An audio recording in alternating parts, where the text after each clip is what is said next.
రాజకొండ రాష్ట్ర ప్రమాణ స్వీకార మహోత్సవంలో Congress party Adilabad assembly incharge Kandi Srinivasa Reddy మాట్లాడుతున్నారు. లైవ్ ద్వారా చూద్దాం.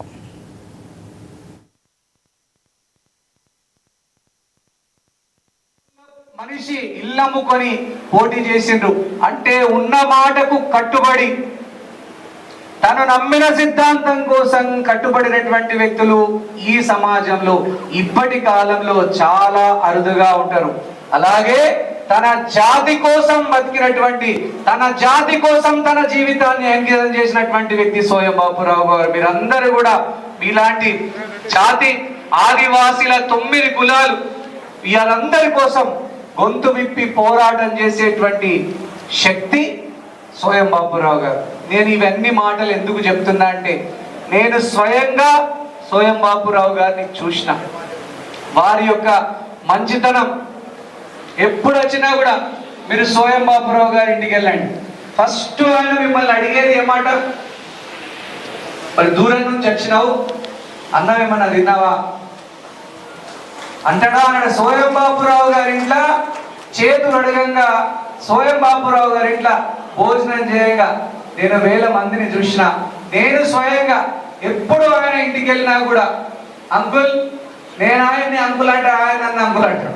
మన ఆదిలాబాద్ కల్చర్ అట్లాంటిది. ఆయన ఏమంటాడు, భోజనం చేసినావా, తిందాందా, ఛాయ్ తాగినావా, ఇంత ఒకటి ఛాయ్ నీళ్ళు తాగుదాందా. మర్యాద, మాట, ముచ్చట, నెమ్మది తత్వం ఇవన్నీ కలగలిసినటువంటి వ్యక్తి సోయం బాపురావు గారు. అట్లని బ్రహ్మాండమైనటువంటి వ్యూహ చతురత, నైపుణ్యం ఉన్నది. ఆదివాసీలలో నిజమైనటువంటి బలం ఉన్నది సోయం బాపురావు గారికి. బలం ఉన్నటి వ్యక్తిని పక్కకు జరపడం, బలం అరచేతిని అడ్డం పెట్టుకొని సూర్యుని నాపడం లాంటిదే. ఈరోజు అనేక మంది పెద్దలు ఇక్కడ ఆదివాసీ సోదరులు ఉన్నారు వేదిక మీద. మీరందరూ కూడా ఆదివాసీ 9 కులాల కోసం గలమెత్తి ఈరోజు ముఖ్యమంత్రిగా రేవంత్ రెడ్డి గారి నాయకత్వంలో జీవో నంబర్ 49 ఉపసంహరణ చేసుకునేటట్టుగా కృషి చేసినటువంటి వేదిక మీదటువంటి ఆదివాసీ పెద్దలందరినీ కూడా నేను పేరు పేరున అభినందిస్తా ఉన్నాను. ఆదివాసీలందరూ కూడా ఒక్క తాటి మీద ఉండి అందరూ కూడా సామాజికంగా, ఆర్థికంగా, రాజకీయంగా, ఉద్యోగపరంగా మరింత ముందుకెళ్లాలి ఆదివాసీ సోదరులు. నా ఆదిలాబాద్ నియోజకవర్గంలో కూడా అనేక మంది ఆదివాసీ బిడ్డలు పేదరికంలో మగ్గుతున్నారు. పంటలు పండితే తింటారు, పండకపోతే ఉపవాసం ఉంటారు తప్ప ఇంకొకరిని ఎవరిని కూడా మోసం చేసే తత్వం ఆదివాసీలది కాదు. ఇమాందారీ మంది, బోలా మంది, నమ్మితే ప్రాణం ఇచ్చే మంది, అమాయకమైనటువంటి మనుషులు ఆదివాసీ బిడ్డలు. మీకు అడవుల మీద కానీ ఏ ప్రభుత్వము మీకు అధికారం ఇవ్వాల్సిన పని లేదు.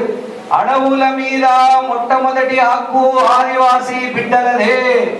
ఎవరు కూడా మీ నుంచి అడవుల్ని, జంగల్ జమీన్ని మీ దగ్గర నుంచి గుంజుకోలేరు. ఆనాడు కొమరం భీమ్ గారు, కొమరం సూరు గారు వీరందరూ పోరాడినటువంటి పోరాట పటిమతోని ఈరోజు సోయం బాపురావు గారిని అందరూ కూడా మనస్ఫూర్తిగా కడుపులో నుంచి ఆశీర్వాదం పెట్టాల్సిందిగా కోరుతా ఉన్నాను. గట్టిగా వారికి చప్పట్లతో మనస్ఫూర్తిగా ఆశీర్వాదం పెట్టండి. మీ ఆశీర్వాదం వల్ల ఆయన ఇంకొక 20-30 ఏళ్ళు ఎక్కువ బతుకుతాడు.